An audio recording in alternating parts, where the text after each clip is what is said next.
This is the second talk in a series of short talks this summer on the state of world affairs.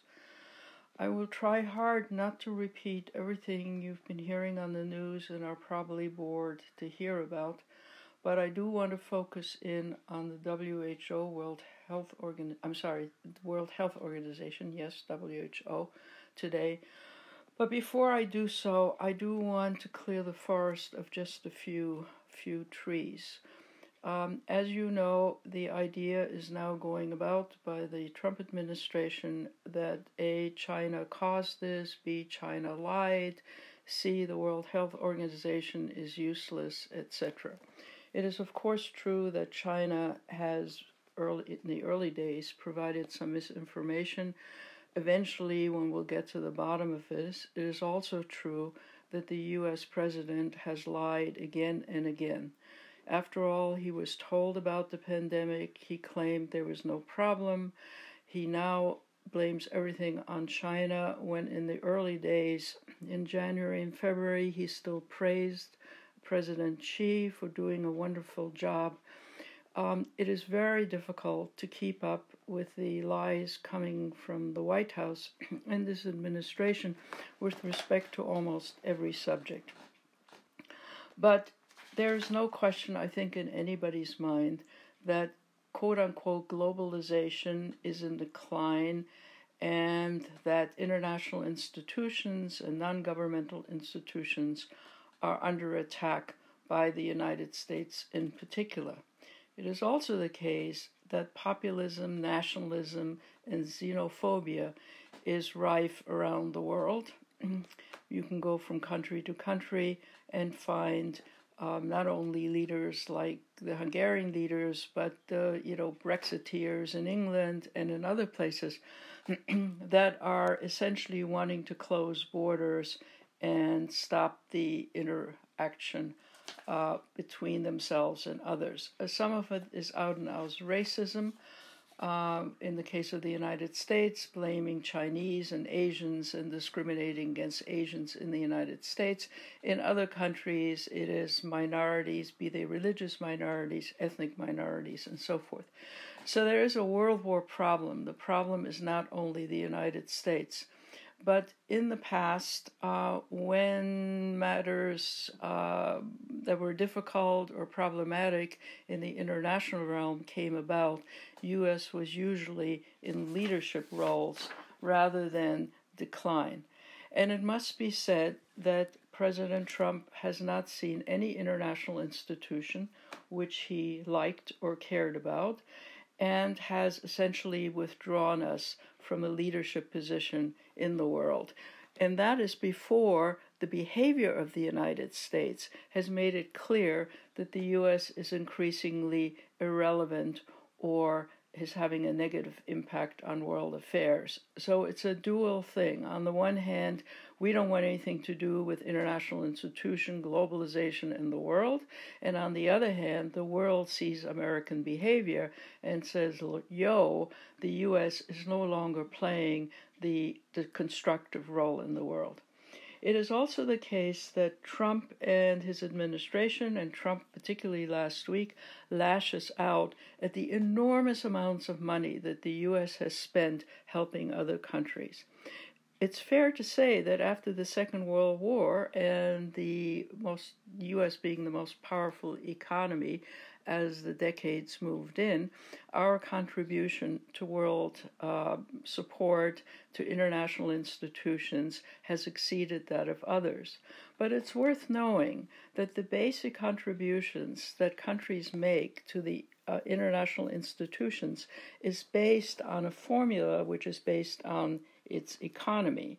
And the consequence of that is that the U.S. economy, being a stronger economy, it is not surprising that it should be contributing 15% or whatever to various international institutions. It is also the case that part of what Trump is railing against is sort of U.S. foreign aid and charitable contributions. He mentioned HIV and Ebola and the millions and billions the U.S. has spent, in Africa and elsewhere, and we're certainly going to stop doing this, without, of course, ever mentioning that the contributions of the United States to, for example, HIV was not only helpful to other countries, for example, African countries, Latin American, Asian, but was also in the interest of the U.S.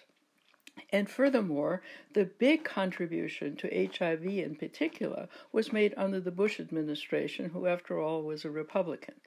So many lies, distortions, and feeling sorry for ourselves about having been and being today taken advantage of is very much part of the party line of this president.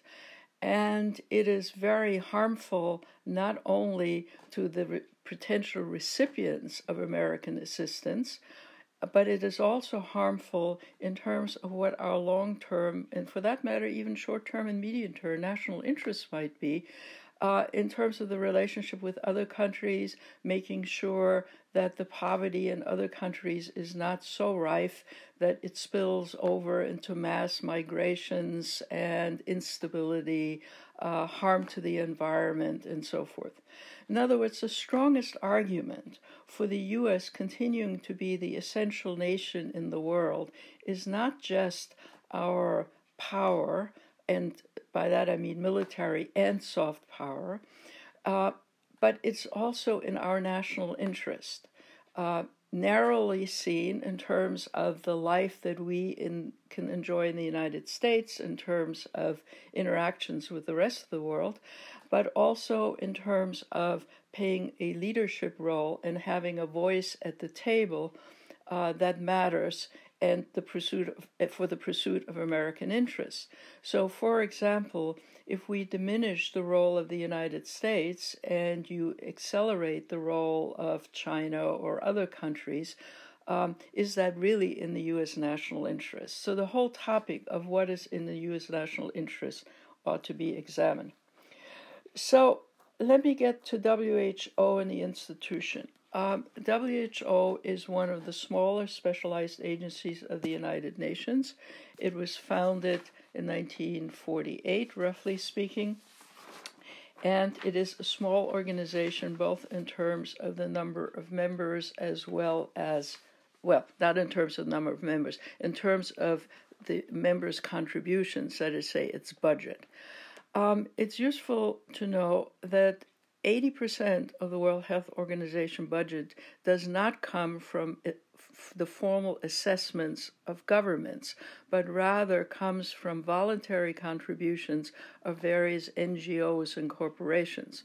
So, for example, the largest contributor to the World Health Organization, far larger than that of the United States and other countries, is the Gates and Melinda Gates Foundation, right, who have made health and health in developing countries a big goal, vaccinations, research in health, and so forth. What the World Health Organization, of course, was meant to do was to attend to the various diseases, being smallpox, polio, tuberculosis, and so forth, measles, across the world.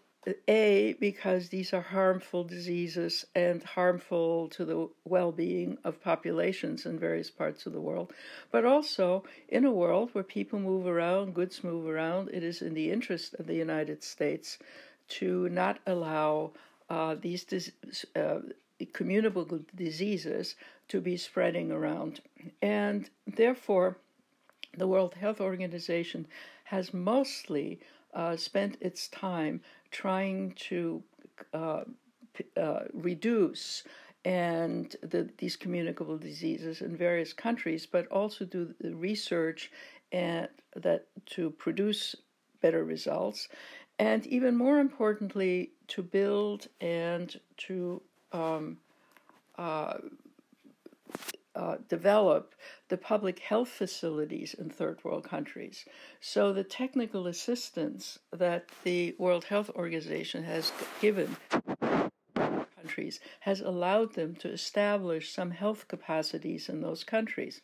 So, for example, if you talk about Ebola, let's say, and other viruses, most of these countries had absolutely very little possibility to address these, and the WHO advisors, amongst others, and the funding that came from various organizations and not just governments, contributed to that.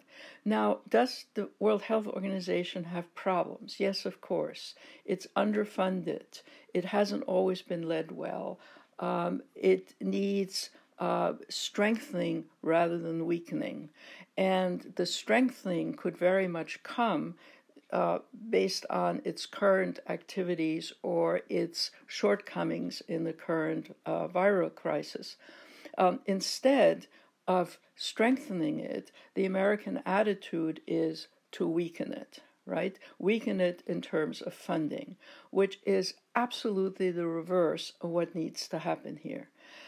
In addition, the U.S. is demanding that there be reforms with respect to how the organization structures and its policies. The Trump administration argues as if, well, this is a matter of the U.S. dictating this to the director and the staff of the World Health Organization. Well, as a matter of fact, it is the member countries, 190-something member countries of the World Health Organization, which would have to approve any kind of changes, right? The U.S. can't just dictate to international institutions. They're other states, there are other members, they may have different ideas. And if one believes that World Health Organization, based on its current shortcomings, ought to be reformed, then it is the member governments which have to sit down and approve reform.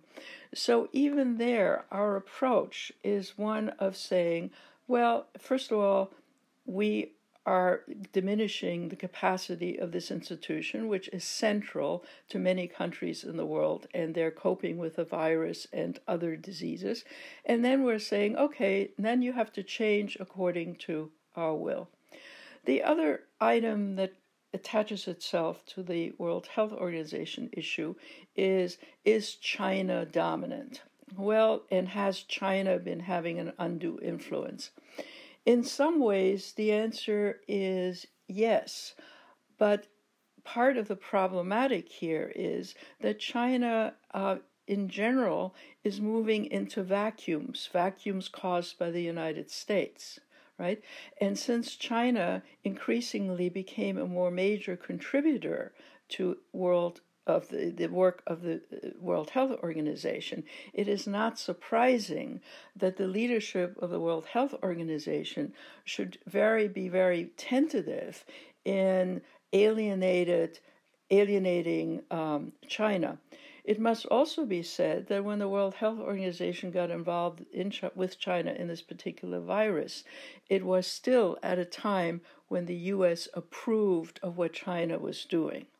Now, yes, the World Health Organization dropped the ball, but the World Health Organization actually declared a global crisis before our president, Trump, was willing to declare it. I think it was 1 or 2 days earlier. So there's just a lot of distortions and lies with respect to a really important institution that deals with world health issues. And one could argue, and I'd be prepared to argue, if the shortcomings of the World Health Organizations during this crisis indicate anything, it is that all the governments in the world need to get very busy after this crisis to increase the capacity of the World Health Organization, which is badly needed. Now, one argument, of course, is, well, globalization was a bad thing. We're now going to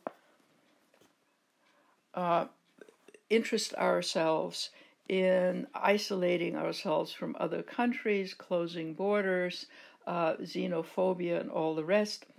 So we don't really need those institutions. I think that's a fool's errand.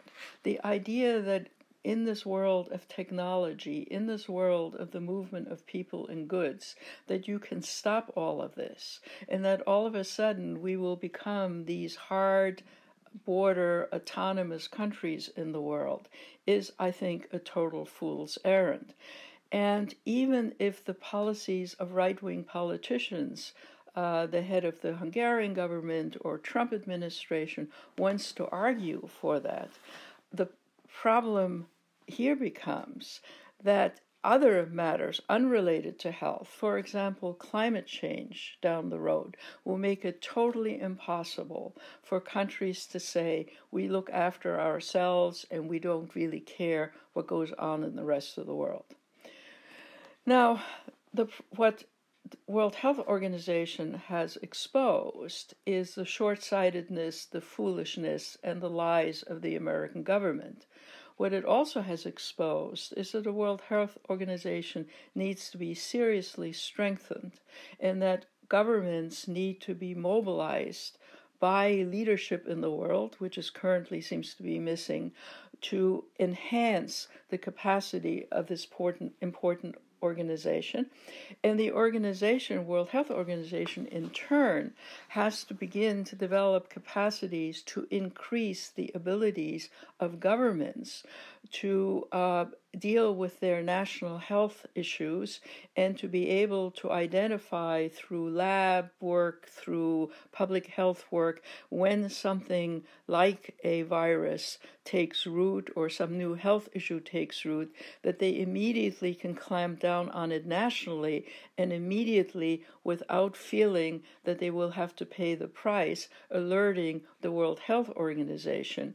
And in the case of the United States, the CDC, other national health organizations, so that everybody can work on the same page in clamping things down, providing the technology that may be absent, sharing the technology. Which gets me to another point, which I want to address in some subsequent talks, and that is that we have examples of international institutions, for example, NATO, but also UN peacekeeping operations, where the governments have organized having repositories of the hardware and the software in various parts of the world that can quickly be mobilized. Think FEMA in the United States, where tents and other facilities are available and can be quickly mobilized. Those kinds of models, both some national models like FEMA and some other countries have similar things, as well as international models found in regional institutions, found in, as I said, NATO, found in UN peacekeeping, where you have repositories in different corners of the world, and those can be activated by votes of the members of an organization or even the directorships of organizations if they have the authority to do so. So some really new thinking needs to go into how to deal with world health issues, climate issues, and some other issues of mobilizing, preparing, and having the ability to move quickly. We have seen in this case of the virus that the shortage of supplies, be it masks or swabs or breathing equipment and so forth, has been a total mess. And I would just want to add on the notion that while we say, or Trump administration says grandiosely, we're helping others because we have so much excess supplies in our country, we of course know that supplies are still shortage. We still can't test and do all those things. But in addition, China, which is being maligned in all of this, is itself using its soft power by sending doctors all over Europe and helping with equipment and so forth. So in an interesting way, by so maligning China on the part of the U.S. has actually gotten China to see an opening of a vacuum of exercising some leadership in this health issue. In future talks, I will discuss some other institutions and some other issues. Again, if you have questions you'd like me to address, please send me an email. Talk to you soon again.